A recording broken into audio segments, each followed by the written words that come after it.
আচ্ছা, আমরা গত ক্লাসে আলোচনা করেছিলাম রাইডার্স টু দ্য সি এই ড্রামাটার যে প্রশ্নগুলো আছে সেই প্রশ্নগুলো নিয়ে। তো আজকে আমরা আলোচনা করব আপনারা যেমনটা চেয়েছিলেন অ্যাজ ইউ লাইক ইট এটা নিয়ে আলোচনা করার জন্য বলেছিলেন গতদিনে। তো গতদিনে আমরা সময় করতে পারি নাই, তো এটা আলোচনা করা হয় নাই সেদিন। তো আজকে আমরা আলোচনা করব অ্যাজ ইউ লাইক ইট। এই এজ ইউ লাইক ইট এই ড্রামাটা নিয়ে কথাবার্তা হবে এবং সেই সাথে প্রশ্নগুলো নিয়ে আজকে আমরা আলোচনা করব এবং আশা করি যারা ক্লাসটা শেষ পর্যন্ত করবেন বা আমাদের সাথে থাকবেন, সারাদিনে হয়তো বা আপনারা বসে বসে পড়াশোনা করতেছেন একা একা, হয়তো বা বোর হয়ে গেছেন, পড়তে পড়তে ক্লান্ত হয়ে গেছেন। আমরা একটু গল্প করতে করতে সবাই একটা আড্ডা দেওয়ার মাধ্যমে পড়াশোনাটা করব, আশা করি এনার্জেটিক হবে এবং আপনারা হচ্ছে যে ক্লান্ত পড়তে পড়তে ক্লান্ত হয়ে গেছেন এই ক্লান্তিও দূর হবে। ক্লাস শেষে আমরা আবার হচ্ছে যে একা একা পড়া শুরু করবেন। ঠিক আছে?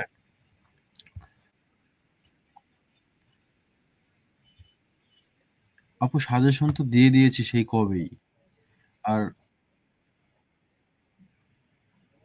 ব্রিফের জন্য না, ব্রিফের জন্য ফার্স্ট ইয়ার, ফোর্থ ইয়ার।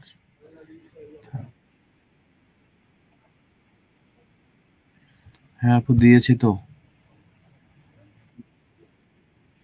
লাইভে অলরেডি অনেকজন দেখতেছে। আচ্ছা, ওকে ওকে, একটু লাইভের ক্লাসটা আজকে শেয়ার করে দেন তো দেখি, আপনারা অনেকজন আছেন। আপনাদেরকে 1 মিনিট সময় দেওয়া হলো, একটু মেনশন শেয়ার করে দেন তো। আজকের ক্লাসটা খুবই ভালো হইতে যাচ্ছে ইনশাল্লাহ। আমরা আলোচনা করব, মজা করব, আড্ডা দিব, পাশাপাশি পড়াশোনা করব। ঠিক আছে, একটু 1 মিনিট সবাই প্লিজ। 1 মিনিট, 1 মিনিট সময় একটু সবাই আমরা শেয়ার, মেনশন, রিয়াকশন ইউজ করে আসি। যারা মিটে আসি মিটটা মিনিমাইজ করে যান, আবার চলে যায় না, জায়গা পাবেন না। লাইভে অনেকজন আছে আজকে, আমাদের অনেকজন অলরেডি আসা শুরু করছে, আরো আসতেছে। যারা আমরা আসছি, আমরা কেমন আছি একটু জানাবো।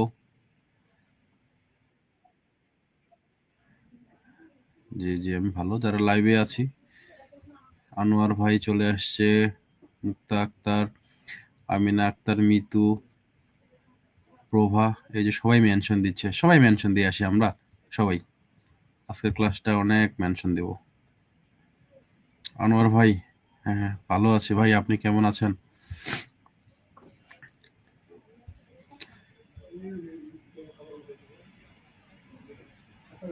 ওকে, আমরা সবাই মেনশন দিচ্ছি, শুক্রিয়া। সবাই মিলিয়ে ক্লাস করব আজকে। রিয়াকশন ইউজ করব আমরা, রিয়াকশন ইউজ করব। ওকে, মোটামুটি মেনশন করা প্রায় অনেকেরই হয়ে গেছে, আমরা আলোচনা শুরু করব এখন। সাজেশন, এই যে দেখতেছেন suggestion as you like it, এই এজ ইউ লাইক ইট এর আমাদের সাজেশন হচ্ছে শর্ট কোশ্চেনের জন্য এই 6টা প্রশ্ন। এই 6টা প্রশ্ন থেকে আশা করি পরীক্ষায় চলে আসবে। ঠিক আছে, এখান থেকে আসার সম্ভাবনা অনেক অনেক বেশি। ইনশাল্লাহ এগুলো থেকে আমরা পেয়ে যাব। প্রশ্নগুলো কি কি আছে আমরা যদি এক নজরে দেখি। Comment on the significance of the forest of Arden. নিশ্চয়ই আপনাদের মনে আছে ফরেস্ট অফ আর্ডেন এটা কি, বা এটা কোন বিষয়ের কথা বলা হচ্ছে। তো এটার গুরুত্বটা কি সে সম্পর্কে আলোচনা করতে বলা হয়েছে। Then question number 2, describe the fight in which Charles was defeated by Orlando. অরল্যান্ডোর সাথে যে চার্লসের একটা যুদ্ধ হয়েছিল, বা একটা মারামারি হয়েছিল, বা একটা রেসলিং হয়েছিল, এটাতে যে অরল্যান্ডো চার্লসকে হারাই দিছিল, এটা সম্পর্কে বর্ণনা করতে বলা হয়েছে, যে কিভাবে ফাইটটা হয়েছে, কোথায় হইলো, কি কি আসলে সকল বিষয়গুলো বর্ণনা করার জন্য বলা হয়েছে। দেন কোশ্চেন নাম্বার 10,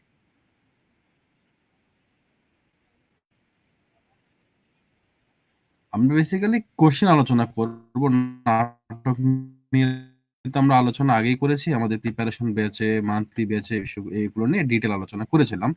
তারপরেও আপনাদের সুবিধার্থে আমি হচ্ছে ব্রিফ করে আলোচনাটা করে দিব ছোট্ট করে, প্রশ্নের সাথে সাথেই। ঠিক আছে, তো আশা করি কোনো সমস্যা হবে না, আশা করি কোনো সমস্যা হবে না, আপনাদের জন্য সহজ হবে। ঠিক আছে, তারপরেও যদি কারো কোনো কনফিউশন থাকে যে ভাই এই জায়গাটা বুঝি নাই, বা এইখানে কি ছিল, ইত্যাদি ইত্যাদি, এই প্রশ্নগুলো আমরা শেষে নিব, অসুবিধা হবে না, অসুবিধা হবে না। ওকে, question number 3, How does Orlando save Oliver's life in the Forest of Arden? Forest of আর্ডেনে অরল্যান্ডো কিভাবে অলিভারের জীবন বাঁচিয়েছিল, ঠিক আছে, এটা সম্পর্কে আমাদের জানতে চাওয়া হয়েছে বা লিখতে বলা হয়েছে। Then question number 4, write a short note on the forest of Arden. তো এখানে 4 নম্বর আর 1 নম্বর কাছাকাছি, প্রায় একই রকম। Forest of Arden, then forest of আর্ডেনের সিগনিফিকেন্স, ঠিক আছে। তো এই দুইটা হচ্ছে যে একটার সাথে আরেকটা অনেকটাই হচ্ছে প্রাসঙ্গিক।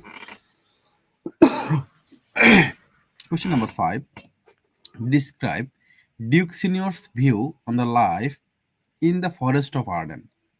আমাদের ডিউক সিনিয়র এখানকার খুবই গুরুত্বপূর্ণ একটা ক্যারেক্টার। তো এর জীবন সম্পর্কে দৃষ্টিভঙ্গিটা কিরকম ছিল, ফরেস্ট অফ আর্ডেনে যে জীবন ছিল, মানে সেখানকার জীবনযাপন বা এই বিষয়গুলোর উপরে তার দৃষ্টিভঙ্গিটা কিরকম ছিল, এটা সম্পর্কে বর্ণনা করতে বলা হয়েছে। Then question number 6, what are the 7 stages in man's life. মানুষের জীবনে 7টা ধাপ আছে, ঠিক আছে। এই 7টা ধাপ সবাই অতিক্রম করে এবং জীবন শেষ হয়ে যায়। একটা সুস্থ স্বাভাবিক মানুষ, স্বাভাবিক মৃত্যুবরণ যদি একজন মানুষ করে, তাহলে তার জীবনে সে 7টা ধাপ পার করে যায়, ঠিক আছে। উইলিয়াম শেক্সপিয়র ঠিক এমনটাই বলেছেন। তো আমরা এই বিষয়গুলো সম্পর্কে আলোচনা করব আজকে, এবং আশা করি এখান থেকে আপনি শর্ট কোশ্চিন পরীক্ষায় পেয়ে যাবেন। শুধুমাত্র এটুকুই না, আমরা বোর্ড কোশ্চিন গুলো নিয়েও আলোচনা করব। যদি এগুলো আমরা অলরেডি একবার আলোচনা করে ফেলেছিলাম, প্রিপারেশন ব্যাচে অনেক বিস্তারিত আলোচনা করেছিলাম। তো আপনাদের সকলের রিভিশন যাতে হয়ে যায় সেই সুবাদে, সকলের পরীক্ষার আগে যেন ভালো একটা প্রস্তুতি হয়, যারা আমরা আগে পড়েছি তাদের যেন বিষয়গুলো আরো বেশি বেশি মনে পড়ে যায়, এই দিক থেকেই আমরা সকল ক্লাসগুলো আপনাদের জন্য এখন ফ্রি করে দিয়েছি, সম্পূর্ণ ফ্রি। আমরা চাইলে প্রিপারেশন ব্যাচে যারা ছিল তাদের সাথে আমাদের যে কমিটমেন্ট বা যে ক্লাসগুলো হওয়ার কথা, সেই ক্লাসগুলো শেষ হয়ে গেছে, আর ক্লাস না নিলেও পারতাম।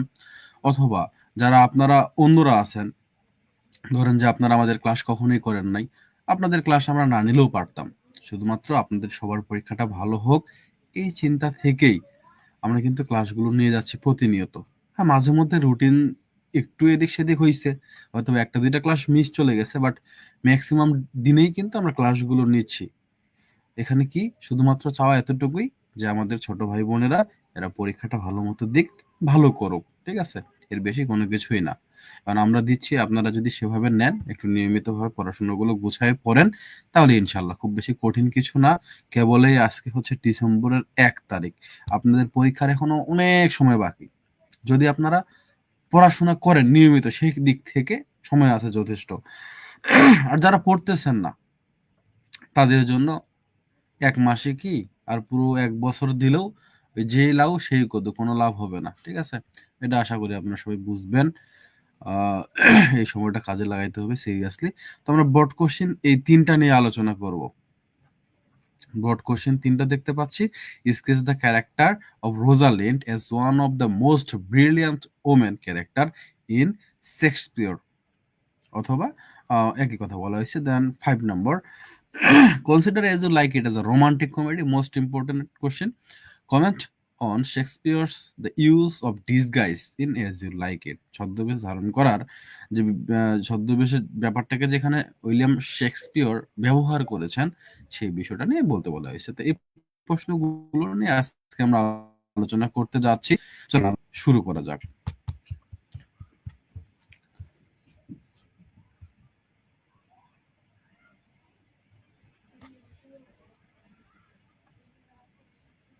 ওকে, আলোচনা শুরু করার আগে আলোচনা শুরু করার আগে আমি আপনাদের মধ্যে এমন কি কেউ আছেন যে 1 মিনিটে, 2 মিনিটে অথবা 3 মিনিটে খুব সুন্দর করে ছোট্ট করে আমাদের গল্পের প্লটটা বলে দিতে পারবেন? এমন কি কেউ আছেন যার মনে আছে যে এই এস ইউ লাইক ইট এর ঘটনাটা কি ছিল, আমি যেভাবে বলেছিলাম, বা আপনাদের নিজেদের মতো করে কেউ আছেন? থাকলে একটু হাত তুলবেন।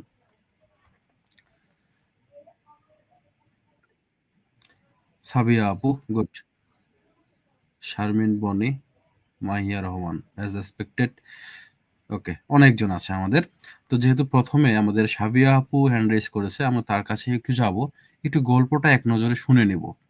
আশা করি আপনাদের খুব ক্লিয়ার হয়ে যাবে বিষয়গুলো, একটু মনোযোগ দিবেন। তারপরেও যদি সমস্যা থাকে, আমি তো আছি। তো আশা করি সাবিয়া আপু যেভাবে বলবে ক্লিয়ার হয়ে যাওয়ার কথা, আমরা যেভাবে আলোচনা করেছিলাম। আপু বলেন। সাবিয়া আপু।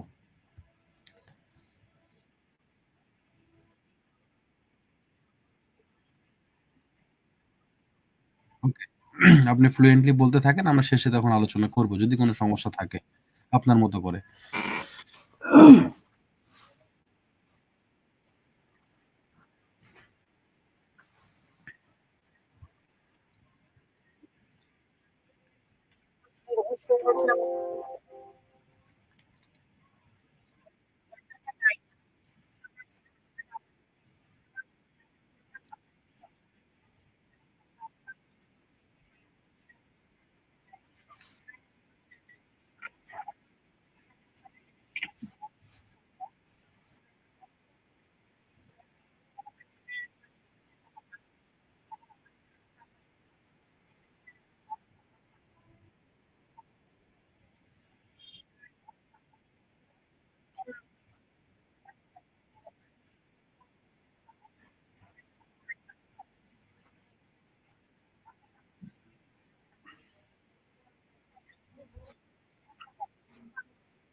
শক্তিশালী ছিল। আহ মানে এত কিছু লোক টোক ছিল না, মানে অনেক বেশি হয় না একটু নৈতিক বা বিবেক সম্পন্ন এরকম আর কি। তো অলিভার সবসময় মানে অরল্যান্ডোকে বেশি বেশি হিংসা করতো, কারণ সে অনেক বেশি শক্তিশালী ছিল, তার থেকে একটু বেশি মেধাবীও ছিল, এই জন্য আর কি। উম, একদিন কোন একটা কাজে ওই হলো আমাদের হচ্ছে নায়কের যে বাবা, রোজালিন্ডের বাবা, সে ডিউক সিনিয়র কোথাও চলে যান। তো এই সুযোগে কি হয়ে যায়, আহ তাকে একদম ব্যানিশ করে দিয়ে ডিউক ফ্রেডরিক সে রাজ্যকে হচ্ছে পরিচালনা করতে থাকে। আর সেই সকল ক্ষমতা মানে একদম মানে গ্রাস করে নেয় এরকম। আর ডিউক সিনিয়র ঠিক কোথায় মানে উনি তো আসলে ফরেস্ট অফ আর্ডেনে গিয়ে থাকেন, কিন্তু হলো মানে কিভাবে আটকা পড়লো আমার ঠিক অতটা মনে পড়ছে না, আই এম সরি। তো ডিউক ফ্রেডরিক তখন কি করে সবকিছু মানে নিজের মানে ওই রাজ্যটাকে দখল করে নেয়। তো এই সময়ে সে হলো তার মেয়েকে অনেক বেশি ফোর্স করে যে সে যেন রোজালিন্ডের সাথে কম মেলামেশা করে, এটা সেটা। কিন্তু তারা দুই বোন সবসময়ের জন্য মানে একসাথে থাকে। তো এবার এক সময় কি হয়, এই রোজালিন্ডের আহ বাবার যে বন্ধু রোল্যান্ড দে বয়েস, যেহেতু বন্ধু ছিল তার, তাহলে সেই হিসেবে ডিউক ফ্রেডরিক যেহেতু তার নিজের ভাই ডিউক সিনিয়রকে সহ্য করতে পারতো না, সুতরাং তার বন্ধু মানে তার শত্রু। তো আহ, সেই দিক থেকে ডিউক ফ্রেডরিকের শত্রু হয়ে যায় স্যার রোল্যান্ডো বয়েস। আর এই চিন্তাধারা থেকেই রোল্যান্ডোর যে ছেলে ছিল অরল্যান্ডো, তাকেও সে অনেকটা শত্রু মনে করতো। আর এই তাকে হলো মারার জন্যই ফির এদিকে হচ্ছে অরল্যান্ডোর নিজের যে ভাই অলিভার, সেও তো তাকে অবশ্যই শত্রু মনে করতো। আর সেখানে অলিভার আর এই রোল্যান্ডো বয়েসের মানে অলিভার আর ডিউক ফ্রেডরিক কি করে, এরা দুজনে হাত মিলায় আর একটা রেসলিং এর ব্যবস্থা করে, যেখানে আহ, মানে অনেক বেশি শক্তিশালী একটা রেসলারের সঙ্গে মানে অরল্যান্ডো হেরে যাবে এবং মারা যাবে। আর হচ্ছে বাবার সকল সম্পদ একাই হচ্ছে অলিভারকে লাভ করবে। আর অন্যদিকে ডিউক ফ্রেডরিকের চিন্তা ভাবনা ছিল তার শত্রু অধিকার হয়ে যাবে। তো এই রেসলিং এ গিয়ে তার রোজালিন্ডের সঙ্গে দেখা হয়। আর প্রথম দেখাতেই আম, কুচকুচ হোতা হে টাইপের কিছু একটা। তো রোজালিন্ড অনেক বেশি পছন্দ করে ফেলে। আর সে তার আম, গলা থেকে একটা লকেট চেন সহ ওকে দিয়ে দেয়। আর পরবর্তীতে আম, কোন তারপর কি হয় যেন, মাথা থেকে সব উড়ে গেল এখন জানি। ও, সামহাও কি হয়ে যায়, ওই রেসলিং এ জিতে যায় হচ্ছে অরল্যান্ডো। অরল্যান্ডো জিতে যায় আর হচ্ছে এটা সবাইকে অনেক বেশি অবাক করে দেয়। তো তখন অলিভারও অনেক বেশি অবাক হয়ে যায় যে সে আসলে জিতে গেছে এরকম। তো এভাবেই পারে নাই একটা সময় আহ, আদম অ্যাডাম, একটা হচ্ছে বৃদ্ধ বিশ্বস্ত হচ্ছে কাজের লোক, তার সঙ্গে অরল্যান্ডো হচ্ছে একটা বাড়িতে গল্প করছিল। তো সেই জায়গাতে আম, অলিভার চলে আসে। এবার সে অনেক বেশি মানে রেগে থাকে যে কেউ তাকে মারতে পারবে না। তখন তার সাথে তার ঝগড়া, এই ওসব মানে অ্যাডামের সাথে কথাবার্তা সবকিছু শুনে ফেলে, তার সাথে ঝগড়া মারামারি হয়ে যায়। অ্যাট লাস্ট একটা সময় মানে অ্যাডাম সহকারে অরল্যান্ডোকে ওই রাজ্য থেকে পরিত্যাগ করে। তখন তারা চলে যায় একটা উম, মানে বনে, যেটা ফরেস্ট অফ আর্ডেন নামে পরিচিত। আর সেখানে যাওয়ার পরে আহ দেখা যায় যে সেখানে অলরেডি আগে থেকেই ডিউক সিনিয়র মানে ওখানে মানে পালাই থাকে। যেহেতু তাকে রাজ্য থেকে ব্যানিশ করা হয়েছে, তার কাছে কোনো ক্ষমতাই নেই, সে ফিরে যেতে হয়তো বা তাকে মেরে ফেলবে। তো এই ভয় নিয়ে সে ওখানে মানে অলরেডি আগে থেকেই থাকে। তো ওখানে চলে যায় ওরা। এরপর একটা পর্যায়ে সেখানে আম, সিলিয়া এবং উম, যে ডিউক সিনিয়রের মেয়ে রোজালিন্ড আমাদের নায়িকা, সেও এক পর্যায়ে ওই ফরেস্ট অফ আর্ডেনে চলে যায়। এখানে হচ্ছে তার মানে ডিউক ফ্রেডরিকের বলা যায় যে একটা অত্যাচারের কারণে। তো সেখানে চলে যাওয়ার পরে দেখা যায় যে আর মেয়ে মানুষ, সে একটা বনের মধ্যে যাবে বা দুইজন যাবে, তাদের সেফটির জন্য তারা হচ্ছে নিজেদেরকে ছদ্মবেশে রাখে। আর এখানে ছদ্মবেশে রোজালিন্ডের যে নাম, তার নাম হচ্ছে গ্যানিমেড। আর সিরিয়ার যে নাম, সে হচ্ছে এলিয়ানা। তো ওখানে যাওয়ার পরে আহ একই জায়গাতে সবার সঙ্গে প্রায় দেখা হয়ে যায়। আর আম, ফিবি, সে কিনা আবার রোজালিন্ডের এই ছদ্মবেশটাকে অনেক বেশি পছন্দ করে, সে প্রেমে পড়ে যায়। কিন্তু রোজালিন্ড তো জানে যে সে আসলে একজন মেয়ে। আহ, সে কিভাবে তার সঙ্গে সম্পর্কে জড়াবে। তো সে পরে অবশ্য বিষয়টাকে অনেক বেশি ম্যানেজ করে নেয়। আর বনের মধ্যে যাওয়ার পরে অলরেডি সে দেখতে পায় যে সে হয়তো বা ভেবেই নিছিল যে অরল্যান্ডো তাকে ভুলে গেছে বা অরল্যান্ডো নাই এটা সেটা। কিন্তু ওখানে গিয়েও দেখে যে তার সাথে ওখানে গিয়ে অরল্যান্ডোর পরিচয় হয়। আর সে এটা বুঝতে পারে যে না, সে রোজালিন্ডকে অনেক বেশি ভালোবাসে। সে বিভিন্ন গাছে তাদের আহ, হয় না একটু প্রেমে প্রেমে পড়লে যেরকম আর কি হয়, এটা বিভিন্ন কিছু লিখে লিখে রাখে তাদের নাম সেটা। তো একটা পর্যায়ে সে ওখানে গিয়ে বুঝতে পারে যে না, অরল্যান্ডো তাকে আসলে অনেক বেশি ভালোবাসে। তো এইভাবে প্রকৃতির মাঝে থাকতে থাকতে তাদের সবার যে ভুল বোঝাবুঝি, তাদের সকলের রাগ সবকিছু দূর হয়ে যায় এবং এর থেকে সবার সম্পর্কগুলো ঠিক হয়ে যায়। আর অন্যদিকে অলিভারের সঙ্গে আবার সিলিয়ার একটা প্রেম সম্পর্ক তৈরি হয়ে যায়। তারপর দুই ভাই ডিউক ফ্রেডরিক এবং আম, ডিউক সিনিয়রের মধ্যে একটা ভালো সম্পর্ক তৈরি হয়ে যায়। এই তো হলো। ওকে, আশা করি সবাই বুঝে গেছি আমরা যে ঘটনাটা কি। এখানে বেসিক্যালি আমাদের হচ্ছে যে অরল্যান্ডো আর হচ্ছে রোজাল্যান্ড, এই দুইজনের প্রেমের বিষয়টা হাইলাইট করা হয়েছে। শুধুমাত্র এতটুকুই না, এখানে অনেকগুলো সমস্যা। শুরুতে আমরা দেখতে পাই যে হচ্ছে ভাইয়ে ভাইয়ে দ্বন্দ্ব। সেটা হচ্ছে ডিউক সিনিয়রের কথাই বলেন, তাদের ভাইয়ে ভাইয়ে ঝামেলার কথা বলেন, অথবা অলিভার অরল্যান্ডোর কথাই যদি বলেন, মানে ভাইয়ে ভাইয়ে একটা ঝামেলা, ঠিক আছে?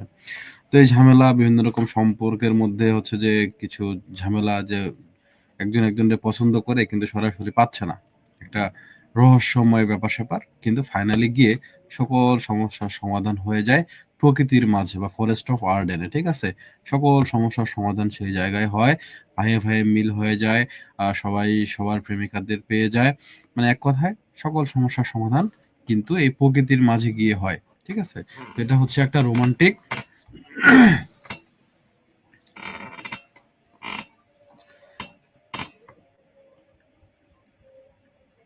এটা একটা রোমান্টিক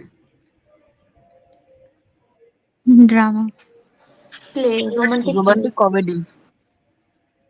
ওকে, রোমান্টিক কমেডি।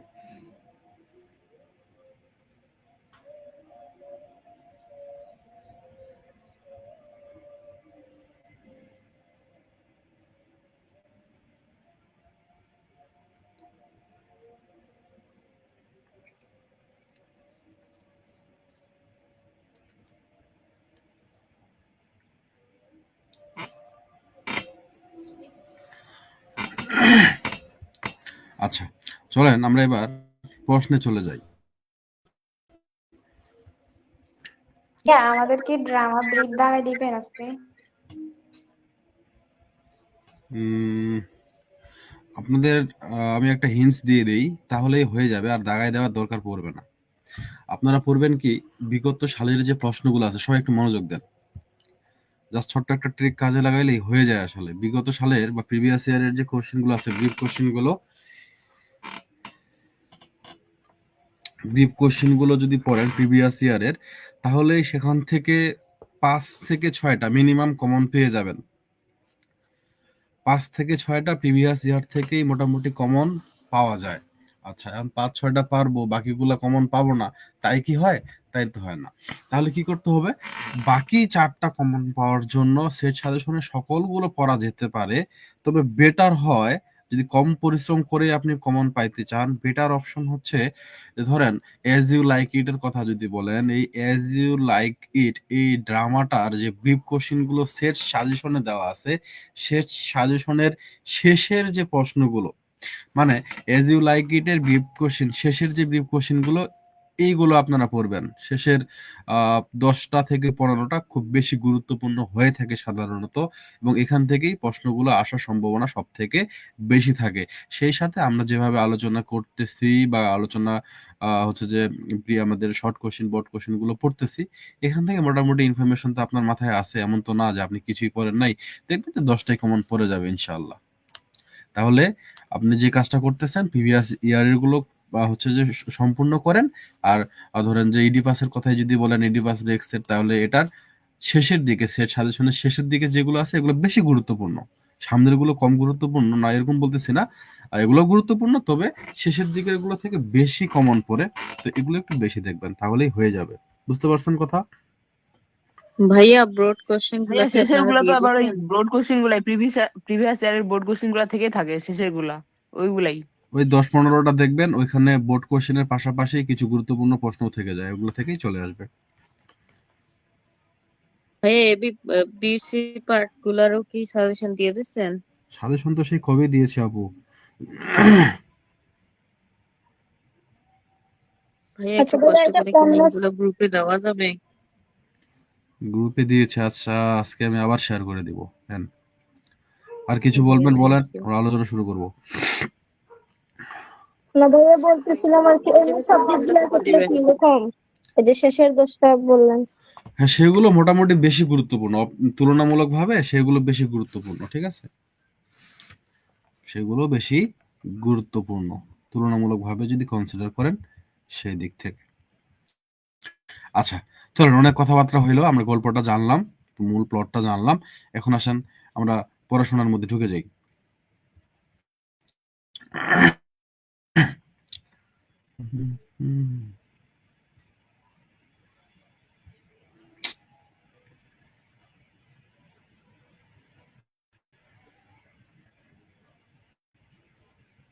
ভাইয়া, comment on the significance of the forest of Arden. আরেকটা ফার্স্ট প্রশ্ন যেটা, right a short note on on forest of Arden. এইটা দুইটার মধ্যে যে কোনো একটা পড়লেই হইতো না? দেখেন, ২ টার মধ্যে একটা পড়লেই আসলে হয় না। শুনেন একটু বলি আমি। আমরা আসলে এরকম শর্টকাট বা জগা খিচুড়ি টাইপের দেখে থাকি যে ২ টারে এক জায়গায় করে রাখছে বা করে রাখা হয়। অনেকাংশে হয়। অনেক গাইড বা নোট বইয়ে ২ টার উত্তর একসাথে প্রেজেন্ট করা হইছে। সেক্ষেত্রে বিষয় ভিন্ন কথা। কিন্তু যদি ২ টার বিষয় একসাথে প্রেজেন্ট না করা থাকে, তাহলে কিন্তু ২ টা ২ রকম বিষয়। কিরকম? একটা প্রশ্ন করা হয়েছে ফরেস্ট অফ আর্ডেন সম্পর্কে নোট। ফরেস্ট অফ আর্ডেন জায়গা এটা হচ্ছে কি, এটা কই থেকে আসলো, এটা কিভাবে ব্যবহার করে ইত্যাদি বিষয়গুলো আসবে। অন্যদিকে যখন এটা সিগনিফিকেন্স এর কথা বলা হবে, গুরুত্বটা কি, তখন কিন্তু আলোচনাটা অন্যরকম হবে। কারণ প্রশ্নের অ্যাঙ্গেল হচ্ছে ২ রকমের। ঠিক আছে? সোজা বাংলা কথা। কিন্তু হচ্ছে যে দেখেন যে ফরেস্ট অফ আর্ডেন শুধুমাত্র এই উত্তরটা কেউ ফরেস্ট অফ আর্ডেনের যে সিগনিফিকেন্স ওই জায়গায় লিখে দিচ্ছে। তাইলে কিন্তু হইল না। এখন কিছু জায়গায় এভাবে করে উত্তর প্রেজেন্ট করা আছে যে ফরেস্ট অফ আর্ডেন সম্পর্কে বলা আছে, সেটার গুরুত্ব দেওয়া আছে। সেক্ষেত্রে সেটা পারফেক্ট। সেটা চলে যায়। সেটা মানায় নেওয়া যায়। কিন্তু যদি এমনটা না হয় তাহলে মুশকিল।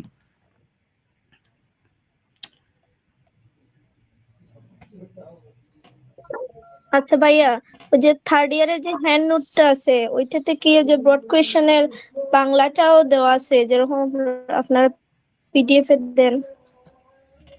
সেটার বাংলাটা ওই জায়গায় দেওয়া নাই। সেটার বাংলাটা ওই জায়গায় দেওয়া নাই। তবে বাংলা অনুবাদ আমরা দিতে চাইছি। অনুবাদ হচ্ছে যে পুরো পিডিএফ, পুরো বইয়ের একটা অনুবাদ দিয়ে দেওয়া হবে। কেননা প্রশ্নগুলো এমনভাবে সাজানো, এত সহজ ভাষায় যে কঠিন কোনো কিছু মনেই হবে না। আবার আমরা সেগুলো পড়ায়ও দিচ্ছি। তারপরেও ঝামেলা থাকার কথা না। তারপরেও যদি কারো দরকার পড়ে, সেক্ষেত্রে আশা করি পিডিএফটা দেখলেই হয়ে যাবে। এক্সট্রা একটা কস্ট এই জায়গায় চলে আসবে। তো সেই কস্টটা এই জায়গায় বেঁচে যাবে। যদি মনে হয় যে আমার সমস্যা হচ্ছে, তাহলে পিডিএফ দেখলেই হয়ে যাবে। এটা ফটোকপি করা বা বইয়ের মধ্যে ইনক্লুড করাটা খুব বেশি জরুরি আমাদের কাছে মনে হয় না। কারণ বিশেষ কঠিন ওয়ার্ডগুলোর অর্থ কিন্তু দিয়ে দেওয়ার চেষ্টা করা হইছে। আচ্ছা ভাই, আমাদের সময়টা দিলে আর কি ভালো হয়। হ্যাঁ, আপনাদের সময় আরো আপডেট পাবেন। কারণ এটা হচ্ছে আমাদের ফার্স্ট এডিশন ছিল।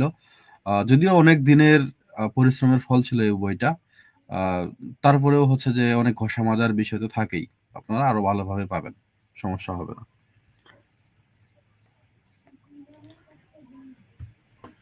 থার্ড ইয়ারে আমাদের শুরুতেই দিয়ে দিবেন ভাইয়া। ইনশাআল্লাহ। আপনারা যদি চান, আপনারা যদি সিরিয়াস থাকেন, তো কেন নয়, অবশ্যই পাবেন। ওকে, আমরা পড়ি। বইয়ের কয়েকটি হ্যাঁ, পোস্ট দেখেছিলাম, খুব সুন্দর করে সাজিয়ে গুছিয়ে লেখা, খুব ভালো লাগছে।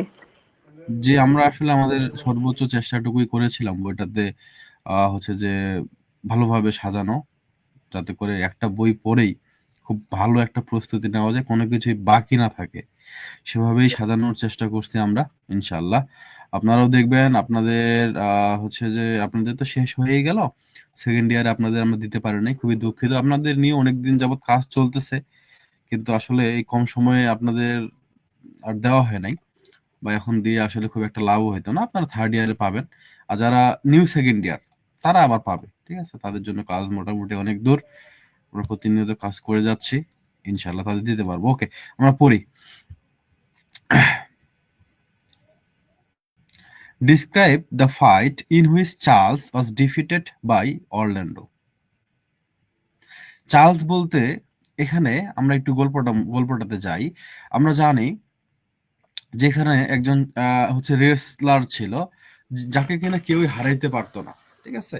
যাকে কেউ হারাইতে পারতো না। প্রফেশনাল একজন রেসলার, খুব ভালো মানের একজন রেসলার।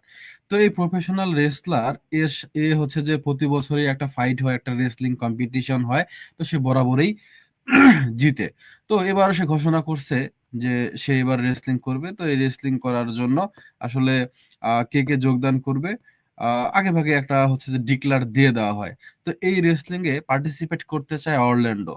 এখানে ছোট্ট করে একটু বলি যে অরল্যান্ডো পার্টিসিপেট করতে চায়, তার পিছনের কারণটা হচ্ছে তার ভাইয়ের সাথে তার ঝগড়া হয়।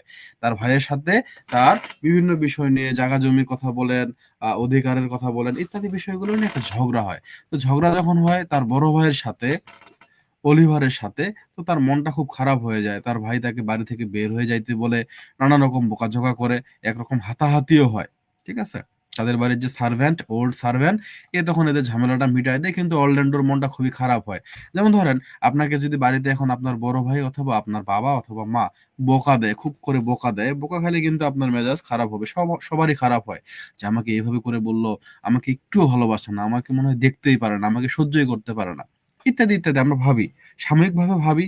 পরবর্তীতে আমরা রিয়েলাইজ করি যে না, আমি নিজের দোষে বকাটা খাইছি, এটা পরবর্তীতে। বাট সাময়িকভাবে আমরা কিন্তু সবাই হচ্ছে আমাদের মন খারাপ হয়ে যায়, আহ অনেকে কান্না করে, ইত্যাদি ইত্যাদি। তো অরল্যান্ডোর মন খারাপ হয়ে গেছে, সে ভাবছে যে এই জীবন রেখে আর করবোটা কি, এখন জীবনটা কেমনে দিব, এই যে রেসলিং কম্পিটিশন হবে, এই রেসলিং ওই চার্লসরে তো কেউ হারাইতে পারে না, ওই চার্লসের সাথে রেসলিং করে আমি আমার জীবনটা দিয়ে দিব, মরলে মরবো, বাঁচলে বাঁচবো, এই জীবন রেখে আর আমার হবেটা কি, ঠিক আছে, এরকম একটা চিন্তা ভাবনা।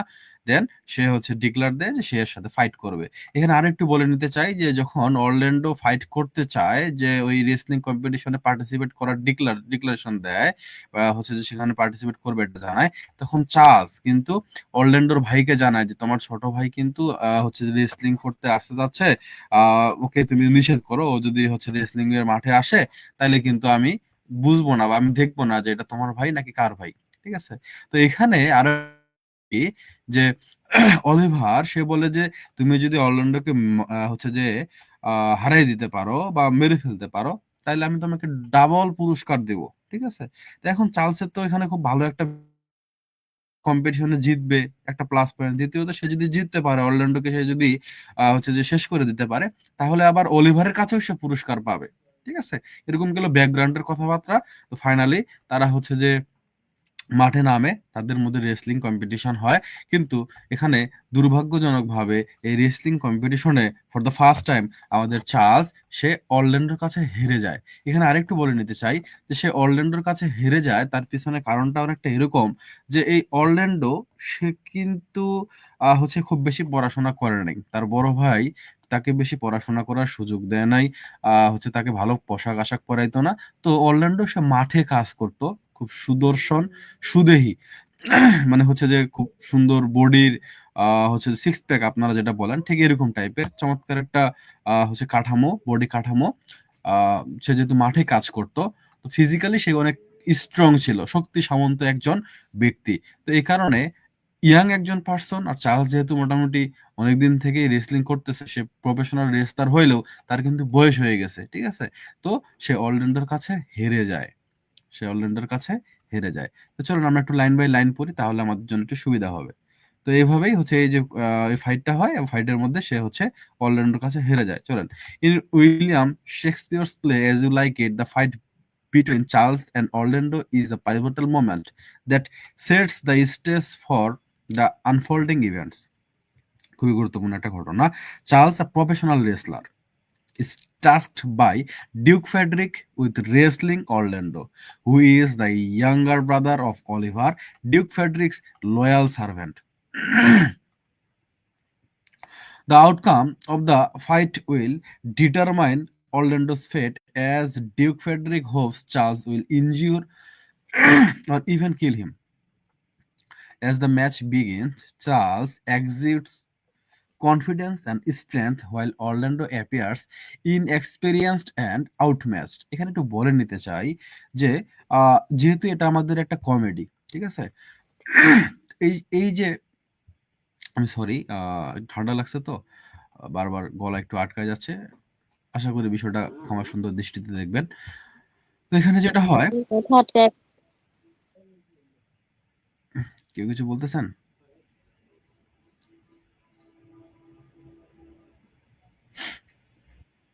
সমস্যা নেই ভাইয়া, সবার একই অবস্থা। আচ্ছা, তো এখানে একটু বলে নিতে চাই, সেটা হচ্ছে যে এটা যেহেতু একটা কমেডি, ঠিক আছে, তো এখানে বেশিরভাগ অ্যাক্টিভিটি মানুষজনদের হাসাবে, এটাই কিন্তু মূল লক্ষ্য। কমেডি মানে হচ্ছে যে যারা অডিয়েন্স তাদেরকে কোনো না কোনোভাবে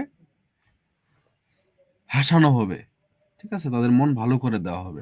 তো এখানে রেসলিং কম্পিটিশনটা যখন হয়, শুরুতেই দেখবো যে আমাদের আমাদের অরল্যান্ডো অরল্যান্ডো খুব বোকাশোকা টাইপের একজন পার্সন, যে হচ্ছে আসলে রেসলিং এর বুঝে না, মানে কোনো কিছুই বুঝে না। তাকে চার্লস ধরতে গেলে দেখা যায় সে পিছনে চলে যায়। সে হচ্ছে যে আহ মানে বোকা-শোকা টাইপের একটা ব্যাপার-স্যাপার আসলে এখানে দেখা যায়। তো তার এই কাণ্ড দেখে সবাই কিন্তু প্রচুর হাসাহাসি শুরু করে। ঠিক আছে? হাসির একটা মোমেন্ট ক্রিয়েট হয়ে যায় এই জায়গায়। আচ্ছা। Then, however, Orlando's determination and courage shines through as he refuses to back down despite the odds stacked against him. কিন্তু সে শুরুতে এরকম তাকে দেখা গেলেও ধীরে ধীরে তার মধ্যে আমরা দেখতে পাই সিরিয়াসনেস। সে ফাইট থেকে পিছু হটতে চায় না, সে হার মানতে চায় না। তার মনোবলের বিষয়টা আমরা এই জায়গায় দেখতে পাই যে সে এখানে যা হবে হবেই। সে কিন্তু লাস্ট শেষটা দেখে নিতে চায়। In a surprising turn of events Orlando manages to overpower Charles using his agility and quick thinking to outmanoeuvre his opponent. সময়ের সাথে সাথে দেখা যায় সকলকে সে অবাক করে দিয়ে এমন একটা মুভ নেওয়া শুরু করে, বা এমন হচ্ছে দেখা যায় যে সে এখন ভালো পারতেছে। ঠিক আছে? সে চার্লসকে হচ্ছে যে কুপঘাত করতে পারতেছে। সবাই এটা দেখে অবাক হয়ে যায়। ঠিক আছে? স্পেশালি দুইজন, আরো স্পেশালি বলতে গেলে একজন খুব বেশি অবাক হয়ে যায়। কে ছিল সে? রোজালিন্ড। ওই কিন্তু দেখেন বাপরে বাপ, হ্যাঁ, এত পুরা হিরো টাইপের ব্যাপার স্যাপার। এই হবে আমার হিরো, এত ভালো ফাইট পারে, আমি বিপদে পড়লে এই হচ্ছে নায়কের মতো এসে আমাকে বাঁচাই নিবে। সে এরকম চিন্তা ভাবনা করে। লাভ এট ফার্স্ট সাইট। এই তো অনেকেরই কমন পড়ে গেছে। তো এই হলো ব্যাপার স্যাপার। দেন হচ্ছে যে সে এরকম মুভ নেয়, মানে হচ্ছে যে হঠাৎ করে দেখা যায় যে তার পাওয়ার বুদ্ধির দ্বারা সে হচ্ছে তাকে কুপঘাত করতেছে। With the final deceive move Orlando defeats Charles, earning the admiration of the audience and the respect of Duke Frederick. This victory not only saves Orlando life but also sets him on a path of self-discovery and adventure as he flies into the forest of Arden to escape Duke Frederick's wrath. মনোযোগ দেন। তো এই ঘটনাটাই কিন্তু অনেক কিছুর change করে দেয়, বা নতুন পথের দিশারি ক্রিয়েট করে দেয়, গল্পটা সামনের দিকে আগাইতে সাহায্য করে। এখানে রোজালিন্ডের সুপছন্দের পাত্র হয় সে। যদিও প্রথম দেখাতেই পছন্দ করছিল, এটার পরে আরো বেশি ভালো লেগে যায়। কারণ একবারে একজনকে দেখে সাথে সাথে তো আর ভালো লেগে যায়, বিষয়টা এরকম না। তার কথাবার্তা শুনে, তার বিভিন্ন রকম অ্যাক্টিভিটি গুলো দেখতে দেখতে একজনের প্রতি হচ্ছে যে এই আবেগ, ভালোবাসা, এই বিষয়গুলো বেড়ে যায়। ঠিক একইভাবে রোজালিন্ডের প্রতি দুর্বল হয়েছে। সে যখন এটাতে জিতে গেল, না জিতলে তো তার মরণ নিশ্চিত ছিল। তো সে মরা থেকে বাঁচলো। তৃতীয়ত আমরা এখানে যদি আরেকটু বলে নেই যে পরবর্তীতে আমাদের সাবিয়া আপু যেমনটা বলেছিলেন, আপনাদের মনে আছে কিনা জানি না, যে এখানে ফ্রেডরিক কিন্তু তার খুব প্রশংসা করে, ডিউক ফ্রেডরিক তার প্রশংসা করে। এবং পরবর্তীতে সে যখন জানতে পারে যে সে হচ্ছে ডিউক সিনিয়র এর ফ্রেন্ড, স্যার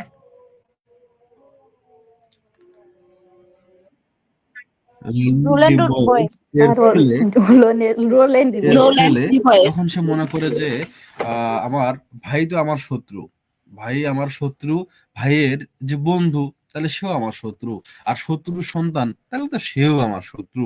তো সেই দিক চিন্তা ভাবনা করে একে সে নিজের শত্রু মনে করে, তার রাগের ক্রোধের শিকার হয়, এবং তাকে হচ্ছে এটা থেকে বাঁচার জন্য পরবর্তীতে ফরেস্ট অফ আর্ডেনে পালায়ে যাইতে হয়। ঠিক আছে?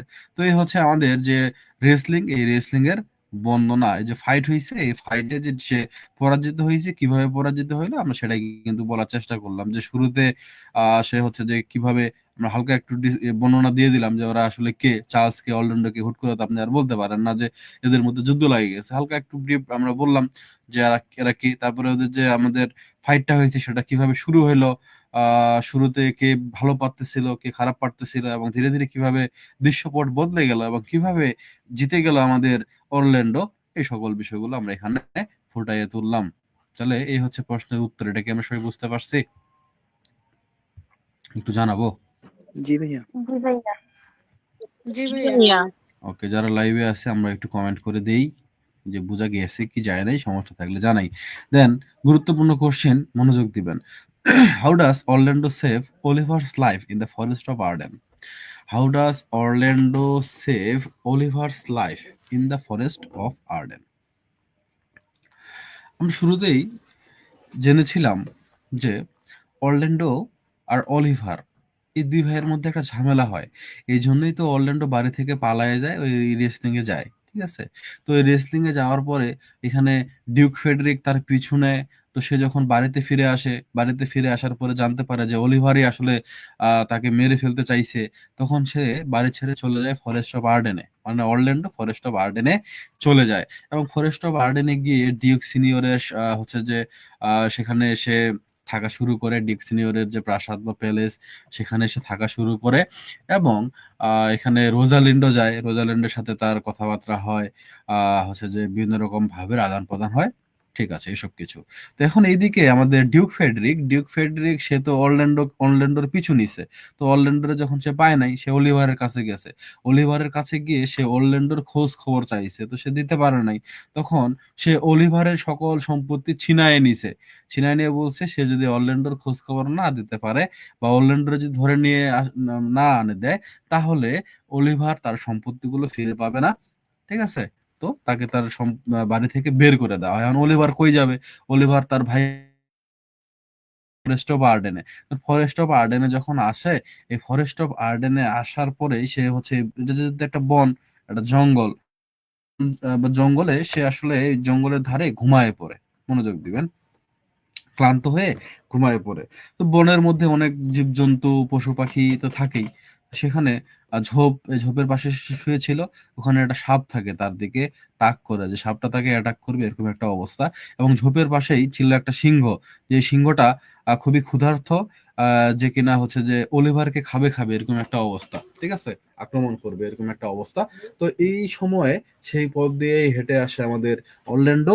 এবং অরল্যান্ডো দেখতে পায় যে একজন মানুষের দিকে এরকম সিংহ, ক্ষুধার্ত একটা সিংহ, সে হচ্ছে যে এইম করে আছে, এই মাত্র আক্রমণ করবে এরকম একটা অবস্থা। এবং সেই মুহূর্তে সে দেখতে পায় যে এই লোকটা আর কেউই না, এটা হচ্ছে তার নিজের ভাই অলিভার, যে কিনা তার জীবনে এত বেশি কষ্ট দিছে, তার জন্যই তাকে হচ্ছে যে আহ তার আহ তাকে পালাই বেড়াইতে হচ্ছে বা এই ফরেস্ট অফ আর্ডেনে আসতে হয়েছে। যে বড় ভাই তাকে কখনোই ঠিকঠাক কোনো অধিকার দেয় নাই, হচ্ছে যে তার বাবা যেভাবে উইল করে গেছিল সেভাবে কোনো কিছুই করে নাই, তার জন্য এত দুঃখ দুর্দশা। তো সে সাময়িকভাবে এটা ভাবে যে না, যেহেতু আমার এত কষ্ট, একে আমি বাঁচাবো না। বাট পরক্ষণে সে এসব কিছু ভুলে যায়, সে ভাবে যেহেতু আমার ভাই, আর যাই হোক, একে আমি সিংহের পেটে তো যাইতে দিতে পারি না। তো এমন সময় সিংহ হচ্ছে যে সামনের দিকে আক্রমণ করবে। ওই সময় আমাদের অরল্যান্ডো তার হাতে যে তলোয়ার ছিল, এটা দিয়ে এই সিংহর সাথে ফাইট হয়, একটা মোটামুটি রক্তাক্ত একটা ফাইট।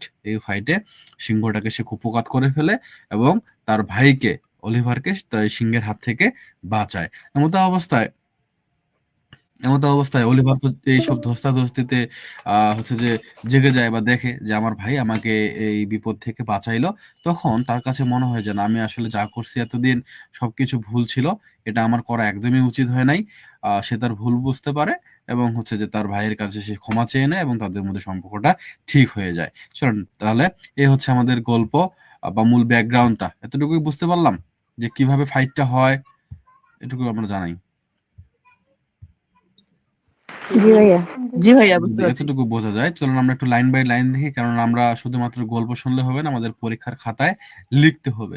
আর লিখতে হইলে আমাদের পড়তে হবে, সেন্টেন্স গুলো মনে রাখার ব্যাপার আছে, ওয়ার্ড গুলো মনে রাখার ব্যাপার আছে। তাহলে, in the forest of Arden, in William Shakespeare's as you like it, Orlando saves his brother Oliver's life in a surprising act of kindness and bravery. দয়া এবং সাহসিকতার পরিচয় দেন। While wandering in the forest, Orlando encounters his brother Oliver, who had previously treated him poorly and wished him harm. যে কিনা এই forest of আর্ডেনে এসে কিন্তু খারাপ মতলব নিয়ে সে কিন্তু তার ভাইকে ওই হচ্ছে ডিউক ফেডরিকের হাতে ধরাই দিবে, পাইলেই কিন্তু ধরাই দিবে, এই মোটিভেশন নিয়ে কিন্তু আসছে। তার লক্ষ্য কিন্তু খারাপ, ঠিক আছে? সে কিন্তু তার ভাইকে এখানে খোঁজার জন্য বা ভুল স্বীকার করার জন্য কিন্তু আসা নাই, সে কিন্তু তার ভাইকে হত্যাই করতে চায়। তার মোটিভেশন খারাপ, ঠিক আছে, এবং আগেও খারাপ ভাবে তার সাথে ট্রিট করা হয়েছে বা আচরণ করা হয়েছে। However, when Oliver is attacked and cornered by a hungry lioness, Orlando rushes to his aid without hesitation. Despite their past grievances, Orlando puts aside his anger and resentment toward Oliver, risking his own life to protect his brother from harm. তো আগে সকল কিছু ভুলে গিয়ে, অতীত সবকিছু ভুলে গিয়ে, তিক্ত অভিজ্ঞতা এই সবকিছু ভুলে গিয়ে সে হচ্ছে যে তার রাগ টাগ সবকিছু একদিকে সরায় রেখে তার নিজের জীবনকে বাজি রেখে রিস্কের মধ্যে রেখে তার ভাইকে এই ক্ষতির হাত থেকে রক্ষা করে। With Swift and deceive action Orlando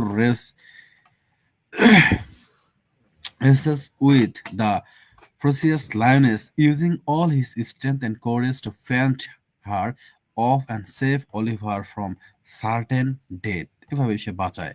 This selfless act of heroism not only saves Oliver's life but also mark a turning point in their relationship. এটা শুধুমাত্র যে তার ভাইয়ের জীবন বাঁচায় বিষয়টা এরকম না, তার ভাই বড় ভাই তার ভুলটা বুঝতে পারে এবং তাদের সম্পর্কেও কিন্তু উন্নতি হয়।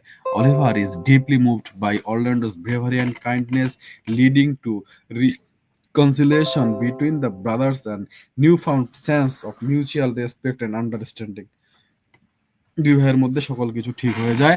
Orlando's action demonstrate the power of forgiveness, compassion, and familial love, illustrating the transformative potential of empathy and altruism even in the most challenging circumstance. Basically এই দুই ভাইয়ের মধ্যে যে ঝামেলাটা হয়েছিল, এই ঝামেলা থেকে কিভাবে তারা রক্ষা পাইলো, কিভাবে তার ভাই তাকে বাঁচাইলো, এই বিষয়টাই এই প্রশ্নের আলোচ্য বিষয়। আমরা কি উত্তরটা বুঝতে পারলাম? জি ভাইয়া। জি ভাইয়া। জি জি ভাইয়া, ভাইয়া। বুঝতে পারছি। এই, কে রে?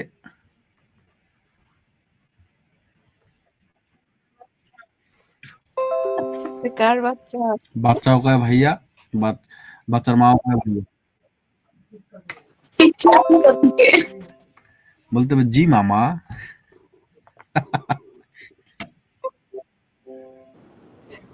তাই তো, জাতির ভাই হয়ে গেছে, জাতীয় ভাই। আমাদের এখানে একজন এরকম আছে, আমাদের পাশের বাড়ি। ভাই তো আমার বাবা আগে থেকেই চিনে। কিছু মনে করে না, মানে আমি না যা ঠিক বলি আছে, ওইটাই বলি। ছোট বাচ্চা তো অনুকরণ করে, এটা ঠিক আছে। একটু ছোট্ট একটা গল্প শোনাই। আমাদের পাশের বাড়ি, আমার বাবা ওই লোককে আগে থেকেই চিনে, তারা ভাই ভাই সম্পর্ক। আমার মা হচ্ছে যে আবার হচ্ছে যে খালা হয় সম্পর্কে, মানে আমার মায়ের বোনের বিয়ে হয়েছে ওই জায়গায়, তো গ্রামের বাসা যে জায়গায়, তো ওই দিক থেকে আমার আম্মাকে আবার খালা করে বলে, আমার বাবাকে বলে কিন্তু ভাই। আচ্ছা, ভালো কথা।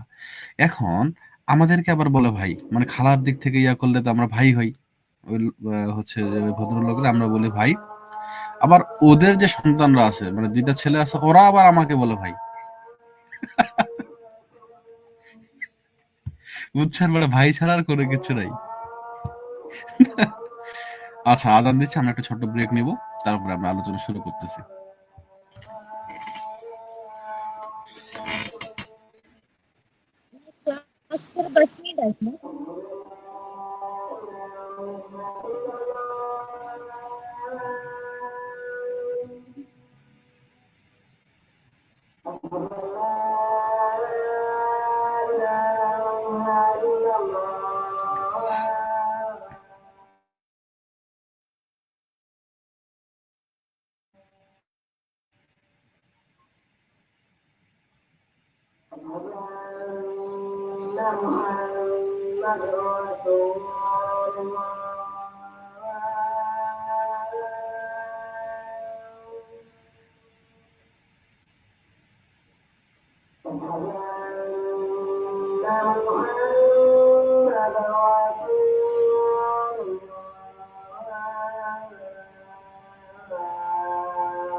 আচ্ছা, এই পর্যায়ে আমরা এই প্রশ্নটা একটু দেখি। এটা খুবই গুরুত্বপূর্ণ, যদি সাজেশনে নাই তারপরে একটু আলোচনা করে দেই, কেননা শর্ট কোশ্চেন অথবা বোর্ড কোশ্চেন যে কোনো জায়গাতেই এটা আসার একটা সম্ভাবনা কিন্তু থেকে যায়। Briefly describe the subplot in as you like it. এখানে বিভিন্ন অ্যাঙ্গেলের কোশ্চেন হতে পারে, যে সাবপ্লট কি, এরকম টাইপের কোশ্চেন হতে পারে, what are the features of subplot, ইত্যাদি ইত্যাদি। ঠিক আছে, তো আমরা একটু সাবপ্লট বিষয়টা নিয়ে আগে একটু আলোচনা করি। আমাদের প্লট বলতে মেইন প্লট বা প্লট বলতে নরমালি আমরা হচ্ছে একটা দৃশ্যপট বা একটা গল্প, এটাকে বুঝি।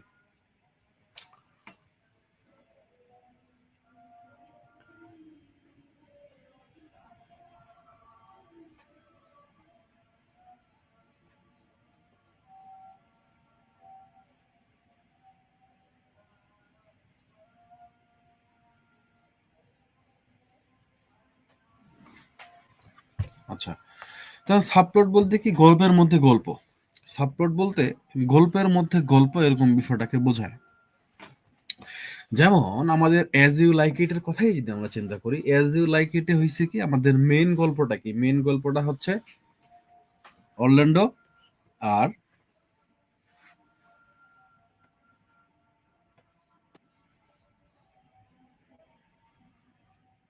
হ্যালো, কি সবাই ঘুমায় গেছে নাকি মিটে কেউ নাই? না ভাইয়া, জি না ভাইয়া। আসিফ ভাইয়া।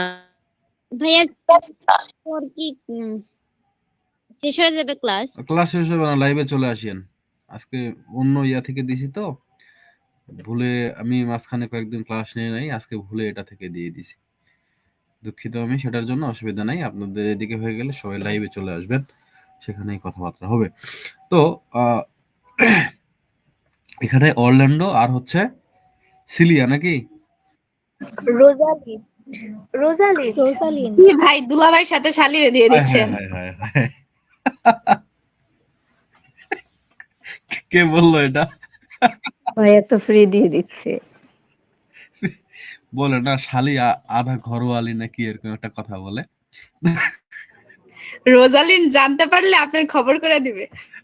যাক, সেরা সেরা ছিল এই কমেন্টটা, সেরা ছিল। চলো সামনে যাই। তো আমাদের অরল্যান্ডো আর রোজালিন্ড, এদের লাভ স্টোরি, এটা হচ্ছে আমাদের মেইন প্লট, মেইন গল্প। তাদের যে প্রেম ভালোবাসার পরে তারা যে একত্রিত হবে, তাদের যে বিয়ে হবে, এটা হচ্ছে মেইন কথাবার্তা। Okay fine. এখন এই মেইন গল্পের পাশাপাশি যদি আরো কোনো গল্প থাকে, সেই গল্পটাকে আমরা বলবো সাবপ্লট। ফর এক্সাম্পল, আমরা বাংলাদেশের সিনেমা তো সবাই দেখেই থাকবো। বাংলাদেশের সিনেমা একটা হলেও তো আপনি জীবনে দেখছেন। এখন একটা গল্প ধরেন যে বাংলাদেশে এই জায়গায় হিরো হচ্ছে আমাদের সাকিব সাকিব খান, নাম্বার ওয়ান সাকিব খান। আর হিরোইন হচ্ছে এখানে আমাদের অনেকগুলো হিরোইন নিতে পারি, যেমন উপবিশ্বাস, উপবিশ্বাসী নেন আরো অনেক। নাহলে ওরা আবার মাইন্ড করে, গন্ডগোল হবে। না ভাইয়া বুবলিরে নেন। এই যে ভাইয়া দুইজন নিয়ে আবার মারামারি হোক, কে ফার্স্ট হয়। তাহলে তো একটা ভোটিং চালু করা দরকার, আপনারা ভোট দেন। এই বুবলির পক্ষে কে কে আছেন হাত তোলেন। আচ্ছা আচ্ছা, ভোট দেওয়া হোক। পাজির পাজি, আপনারা যে পরিমাণ দুষ্ট রে ভাই। বয়স হইলো কিন্তু ওই যে বলে না একটা কথা, যে বয়স হইলে কি বান্দর গাছে ওটা বাদ দেয়।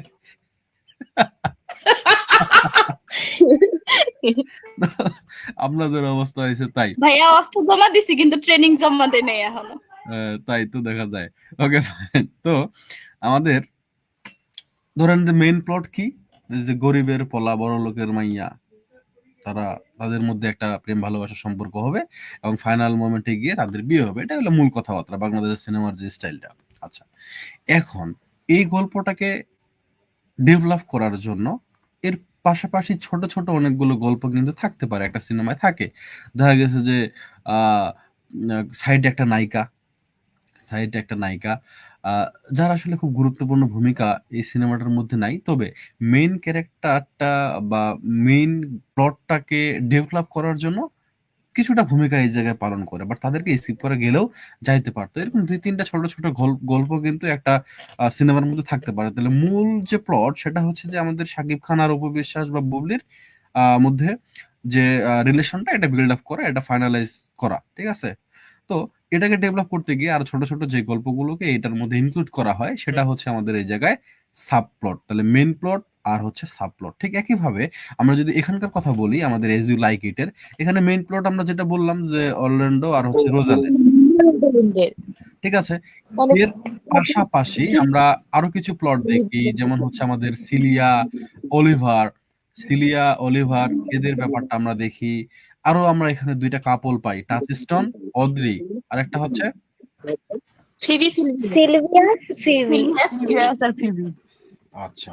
তাহলে এদের বিষয়গুলো প্রত্যেকটাই কিন্তু আমাদের এই যে ইয়াটার সাথে সরাসরি সম্পর্কিত না বা যুক্ত না, ঠিক আছে? গল্পটার সাথে প্রত্যেকটাই যুক্ত না, একটা 2টা মেবি যুক্ত আর সরাসরি, আর একটা হচ্ছে যুক্ত না, এরকম আমরা এখন এই প্রশ্নটা দেখবো। তো এগুলো হচ্ছে গল্পটাকে সামনের দিকে আগাইতে সাহায্য করে। আমাদের শেষ হয়ে যাবে ক্লাসটা, সবাই লাইভে চলে আসবে, সবাই সবাই ভাইয়া তাহলে আমাদের কাপল কয়টা হলো? 4 দুগুণ 8টা। লাইভে আসেন। 4 দুগুণে 8টা কাপল মানে কি বলে? কাপল বলতে কি বোঝেন? 4টা কাপল, তাহলে 4 দুগুণ 8টা। হ্যাঁ, কি বলেন? 8টা কাপল কেমনে হয়? না, কাপল 4টা, তাহলে 4 দুগুণ 8টা। খাইছে রে। কাপল 4টা কিন্তু মেম্বার 8টা। এই এটাই বলছি। সাবিয়া আপু বিয়ে করলে ওরা 2টা কাপল হয়ে যাবে। না না, বিয়ে তো করছি আমরা, এখন ডাবলেরও ডাবল ভাই, আমাদের 2টা বেবিও আছে। মাশাআল্লাহ। আচ্ছা, যাই হোক, ওই শেষ হয়ে যাবে মিটটা, সবাই লাইভে চলে আসেন।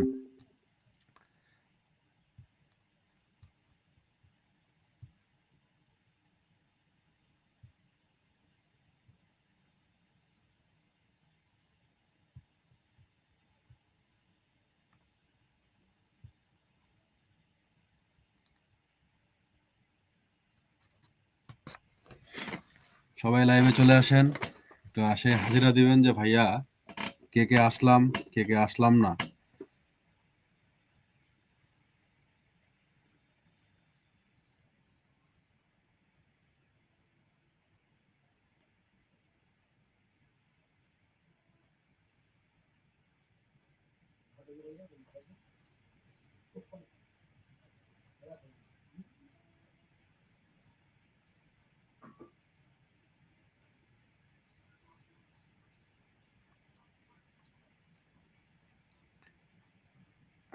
ওকে, আমাদের হচ্ছে যে মোটামুটি অনেকে আসা শুরু করছে। ভাই আনোয়ার ভাই তো আবার ট্রিপল হয়ে গেছে। আয় হায়, ট্রিপল কেমনে একটু বুঝাই বলেন। রীতা আপু আসছে, মাহিয়া, কোহিনুর আক্তার, জেনি, সাদিয়া আপু, স্নিগ্ধ সকাল, সেলিনা বেগম সবাই আসছে। ওকে, সবাই চলে আসছে, খুবই ভালো। তাহলে সাবপ্লট হচ্ছে গল্পের মধ্যে গল্প, ঠিক আছে? ছোট গল্প, মেইন গল্প না, সাইড গল্প আমরা বলতে পারি। তাহলে এটা হচ্ছে সাবপ্লট, ঠিক আছে? প্রশ্নটা হয়েছে কি, briefly describe the subplot in as you like it. As you like it এ সাবপ্লট নিয়ে আলোচনা করতে বলা হয়েছে। In as you like it এ the subplot revolves around the romantic adventures of Orlando, a young nobleman, and Rosalind, the daughter of the banished Duke Senior। যে নির্বাচিত যে ডিউক সিনিয়র এর মেয়ে রোজালিন্ড এবং হচ্ছে আমাদের এখানে অরল্যান্ডো, এই দুইজনকার যে রোমান্টিক অ্যাডভেঞ্চার, এটা হচ্ছে মেইন প্লট। এর পাশাপাশি আমরা হচ্ছে যে এটাকে ঘিরে আমরা বেশ কিছু সাবপ্লট পাবো। আচ্ছা, কিরকম? Orlando falls in love with Rosalind at first sight, but is forced to flee his home due to mistreatment from his brother Oliver। Orlando সে কিন্তু প্রথম দেখাতে রোজালিন্ডকে পছন্দ করে ফেলে।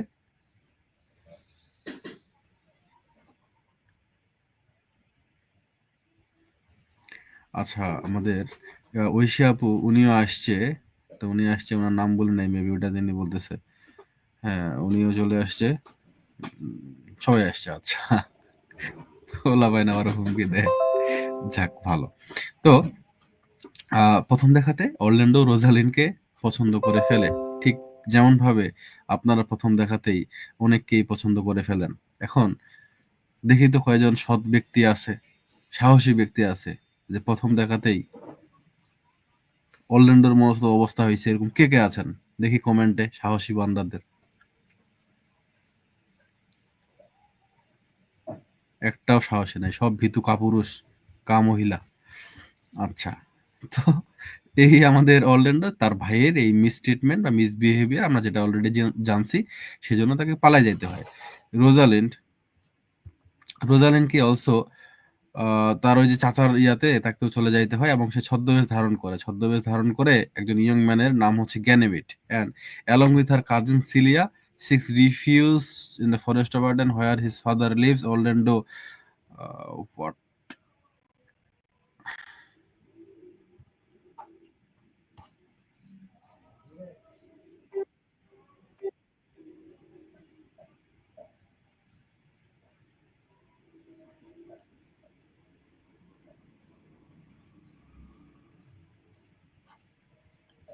ওকে, তো সে হচ্ছে ছদ্মবেশ ধরে চলে যায়। দেন হচ্ছে through a series of comedies and romantic twists including Rosalind clever manipulation of events while disguised as Ganymede, the subplot explores theme of love. আচ্ছা, এখানে একটু বলে নিতে চাই, সেটা হচ্ছে যে প্রশ্নটাতে আমাদের ছিল যে ডিসক্রাইব দ্য সাবপ্লট, ঠিক আছে? তো এখানে আনসারটাতে একটু মিস্টেক হয়েছে। হচ্ছে যে সেটা বলে দেই যে এখানে সাবপ্লটটাকে আরেকটু ডিসক্রাইব করতে হবে, কেমন? এখানে কোন একটা মিস্টেক হয়েছে, হয়তো আমি হচ্ছে যে নোট করার সময় কোন একটা মিস্টেক হয়ে গেছে, আমি দুঃখিত। তো এখানে সাবপ্লট বলতে আমাদের 3টা সাবপ্লট পাবো আমরা, সিলিয়া, অলিভার, তারপর আর 2টা কাপল যে বললাম, টাচস্টন, অড্রি, সিলভিয়াস, ফিবি, এদের এই বিষয়গুলো এটা হচ্ছে আমাদের এখানকার সাবপ্লটের অন্তর্ভুক্ত, এই 3টা রিলেশনশিপ, ঠিক আছে?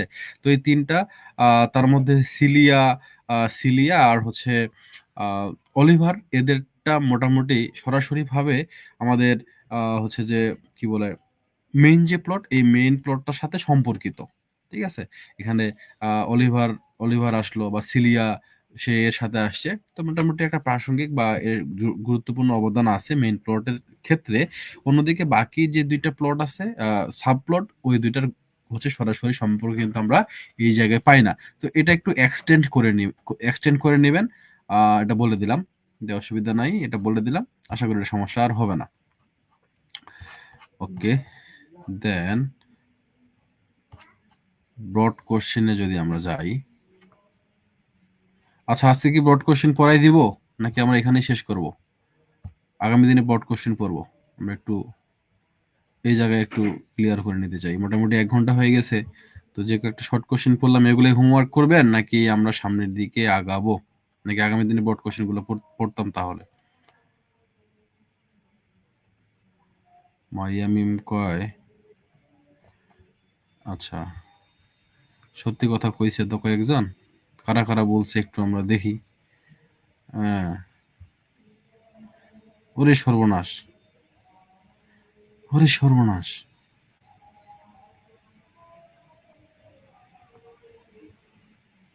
এতজন! আমাদের কমেন্টগুলো তাহলে একটু পড়তে হচ্ছে। কাজী নাজিয়াতুল ফেরদৌস ঐশী, হ্যাঁ, উনি এই সাহসী বান্দা, ওই যে বলছিলাম যে লাভ এট ফার্স্ট সাইট, প্রথম দেখাতেই যে প্রেমে পড়ে গেছে, এরকম প্রেমিক পুরুষ বা মহিলাদের আমি দেখতে চাইছিলাম। তো যারা যারা সাহসী নিজেদেরকে মনে করছেন তারা কমেন্ট করছেন। তাহসিনা পারভিন সাহসী। এদিকে আনোয়ার হোসেন ভাই বলছে আমি আমার বর আর ছেলে। আহা, আনোয়ার ভাইয়ের বিষয়টা মাথার উপর দিয়ে গেল, উনি মাথার উপর দিয়ে যাওয়ার জন্যই একটা ইমোজি সেট করে দিছে। ঠিক তাই, আমারও তাই হয়েছে। আহ এই দলে আমাদের কাজী নাদিয়াতুল ফেরদৌস ঐশী আপুও আছেন। ক্রাশ খাইছে এখানে হচ্ছে আমাদের মারিয়া মিম, তারপর হচ্ছে কি বলে আনোয়ার হোসেন, উনি বলছে আমি আমার জামাইরে দেখা ক্রাশ খাইছি। আর একজন দুঃখের কথা বলছে যে আমাকে কেউ পছন্দ করে না, তাই আমিও পছন্দ করি না, মানে উনি প্রতিশোধ নিচ্ছেন, ঠিক আছে? উনি আচ্ছা, মারিয়া মিম উনি পছন্দ করছে কিন্তু উনি প্রকাশ করবে না, উনি বলবে না। তারপরে আমাদের সাবিয়া নৌসিন শাইমা আপু তিনি বলছেন, ভাই আমার আম্মু পাশে কি মনোযোগ দিয়ে শুনতেছে আর গুটি গুটি চোখ করে তাকায় আছে। হায় হায়, আমরা দুঃখিত আন্টি, আমরা খুবই দুঃখিত। আমাদের আজকের আলোচনাটাই হচ্ছে এটা। আর love is a part of life, আসলে এটা তো জীবনে থাকেই। আচ্ছা, দেন আমরা আরো যদি সামনে যাই, মায়া আপু বলছেন এরকম এই দলে আছেন।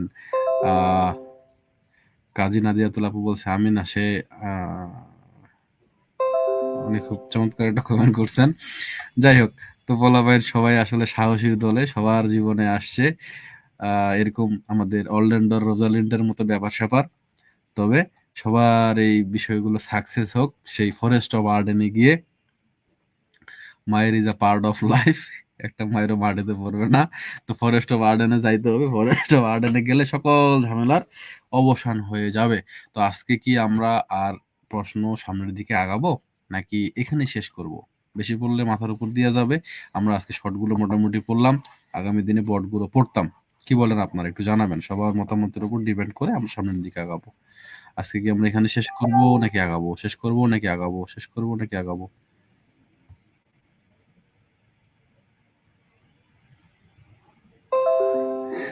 আচ্ছা,